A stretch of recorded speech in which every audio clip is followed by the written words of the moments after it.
I do want to speak on Clause 3, which is amending the Principal Act and is naming the Principal Act to be amended as the Employment Relations Act 2000. And I think that I do, though, accept that the last contribution by my colleague Grant Robertson was, in fact, asking a very important question about whether this was the appropriate act. Yes, whether these amendments are appropriate for the Employment Relations Act because of the objective that that Act very clearly sets out.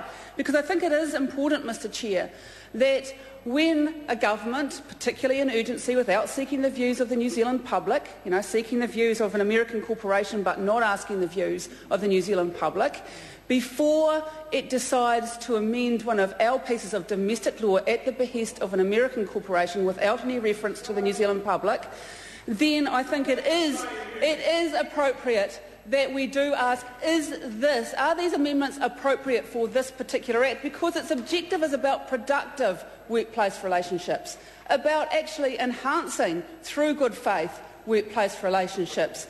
And in fact, what these amendments do, as I understand it, Mr Chair, and perhaps the Minister can get up and correct me if I'm wrong, but I understand that these amendments actually attempt to interrupt the employment relationship, actually make less of an employment relationship possible for workers in the film industry, because it is determining, as my understanding of these amendments, it is determining that once two parties agree in the film industry, an actor or anyone working in the film industry, and the person who's contracting them, that they are an independent contractor, that can never change, that can never be contested, that the parties to that agreement can never ask the question about whether at some point it has changed from being a relationship, an employment relationship of an independent contractor to an employment relationship of an employee.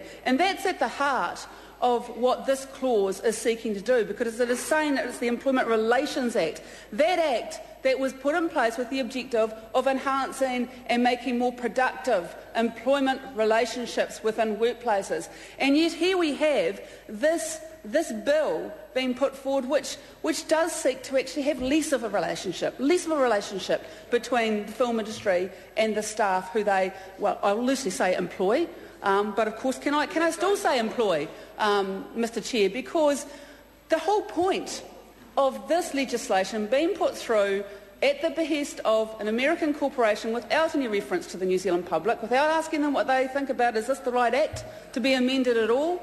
The very point of this amendment is to say, well, really, there's not an employment relationship.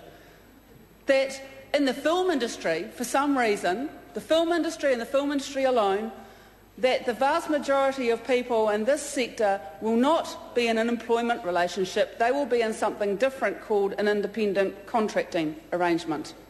And it does cause me to think about the other times that this Act has been amended, particularly under urgency. Because how many times has this government amended this particular Act, the Employment Relations Act 2000, without any reference to the New Zealand public, without giving them the opportunity to say, hang on, that's our Act of Parliament, we've got something to say about it. Because this in fact happened straight after the election, the first time it happened, and that was with the so-called 90-day bill at that point. That amended the Employment Relations Act, and there again, the New Zealand public had no opportunity to come and voice their issues.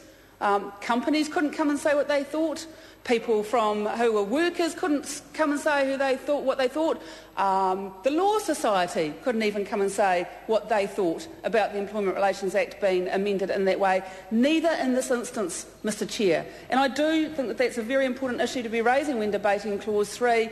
We haven't had, as we like to have, I think, in this Parliament, an amendment, a submission from the New Zealand Law Society to seek their advice. Is this the appropriate Act to be amending in this format, given that its objective